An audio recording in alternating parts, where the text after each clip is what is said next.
So this is a black diamond crepe myrtle. I've always loved them because they become like a center focal piece in your yard.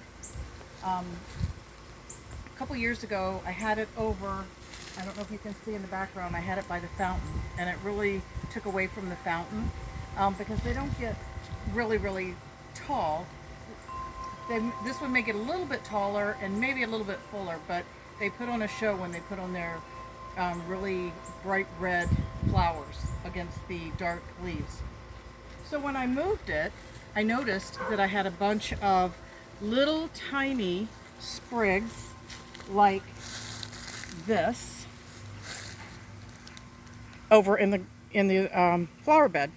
So I pulled them out, I stuck them in some extra pots, and don't pay attention to the weeds, but they've grown, and I just picked this one up and the roots are coming out of the bottom. So I need to put this in a bigger pot.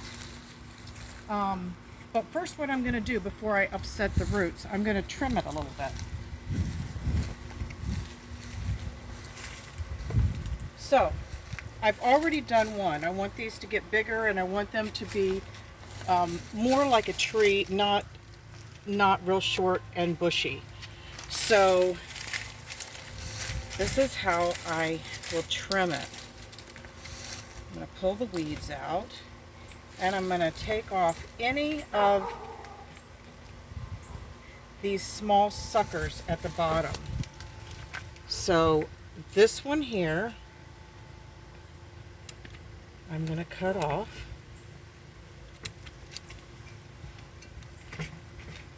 And I'll take off this one. This is okay. This one, let's go down to.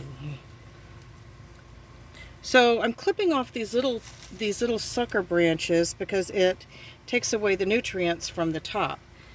This looks pretty good. It'll give me 3 pieces at the bottom. This one branches. Let's take the center one out. And you might be able to just do these, just snip it with your fingernails. So keep those bottom branches clean. And then, this is the one I did before. So these will grow nicely. And I just need to put this one in a bigger pot because the roots are coming out, and I will do that. So these are my babies. So I'll be sharing these with Catherine and Lisa soon. Thank you. Have a great day.